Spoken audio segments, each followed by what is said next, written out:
see my disability, I see my ability. They call me disabled, I call myself differently abled. There are some incidents that happen in your life. Those incidents break you, deform you, but they mold you into the best version of you. And the same thing happened to me. I was 18 years old when I got married. My father wanted me to get married. And all I said was, if that makes you happy, I'll say yes. And of course, it was never a happy marriage.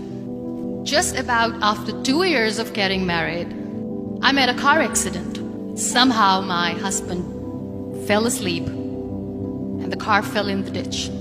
He managed to jump out, saved himself. I'm happy for him. But I stayed inside the car and I sustained a lot of injuries. The list is a bit long, don't get scared.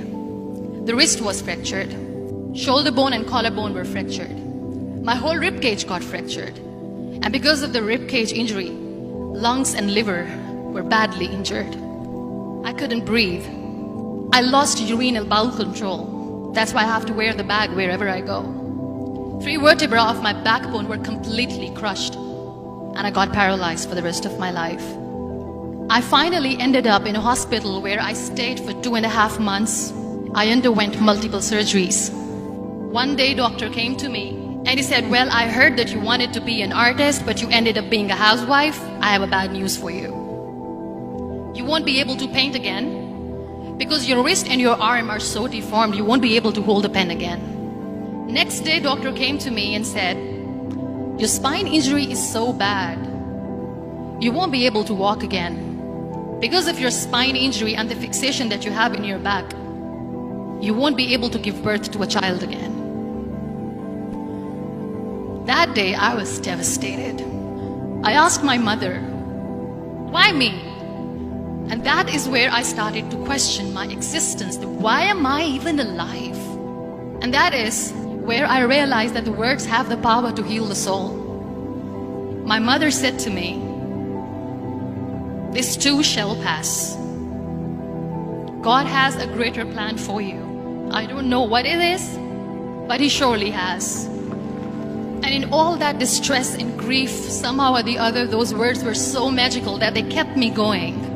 One day I asked my brothers, I know I have a deformed hand, but I'm tired of looking at these white walls in the hospital and wearing these white scrubs. I'm getting tired of this. I want to add more colors to my life. I want to do something. Bring me some colors. Bring me some small canvas. I want to paint. So the very first painting I made was on my deathbed, where I painted for the very first time. It was not just an art piece or just my passion. It was my therapy. And then I was discharged and I went back home. And I went back home and I realized that I have developed a lot of pressure ulcers on my back and on my hip bone. I was unable to sit. There were a lot of infections in my body, a lot of allergies. So doctors wanted me to lie down on the bed straight for not 6 months, for not 1 year, for 2 years. I was bedridden, confined in that one room, looking outside the window, listening to the birds chirping and thinking maybe there will be a time when we'll be going out with the family and enjoying the nature. That was the time where I realized how lucky people are. That is the time where I realized that the day I'm going to sit, I'm going to share this pain with everyone to make them realize how blessed they are, and they don't even consider them lucky. That day I decided that I'm going to fight my fears. We all have fears. Fear of unknown, fear of losing people, fear of losing health, money. We want to excel in career, we want to become famous, we want to get money. We are scared all the time. So I wrote down one by one all those fears. And I decided that I'm going to overcome these fears one at a time. You know what was my biggest fear? Divorce. I was trying to cling on to this person who didn't want me anymore, but I said no. I have to make it work. But the day I decided that this is nothing but my fear, I liberated myself by setting him free.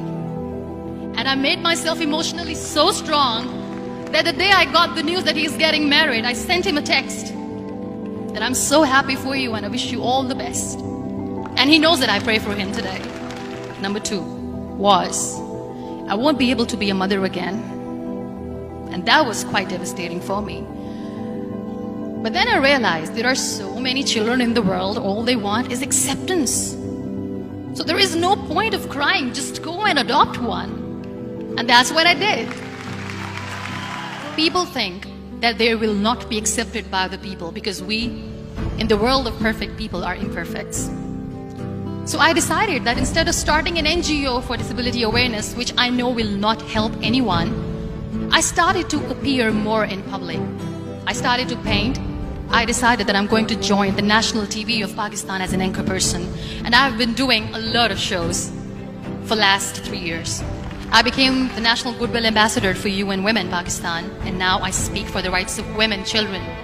We talk about inclusion, diversity, gender equality, which is a must. Every time I go in public, I always smile. It's always a big toothy smile on my face. And people ask me, don't you get tired of smiling all the time? What's the secret? I always say one thing, that I have stopped worrying about the things that I have lost, the people that I have lost. Things and people who were meant to be with me are with me. And sometimes, somebody's absence makes you a better person. Cherish their absence. It's always a blessing in disguise. Live your life fully. Accept yourself the way you are. Be kind to yourself. Be kind to yourself. I'll repeat, be kind to yourself, and only then you can be kind to others. Love yourself and spread that love. Life will be hard. There will be turmoils, there will be trials, but that will only make you stronger. So when you accept yourself the way you are, the world recognizes you. It all starts from within.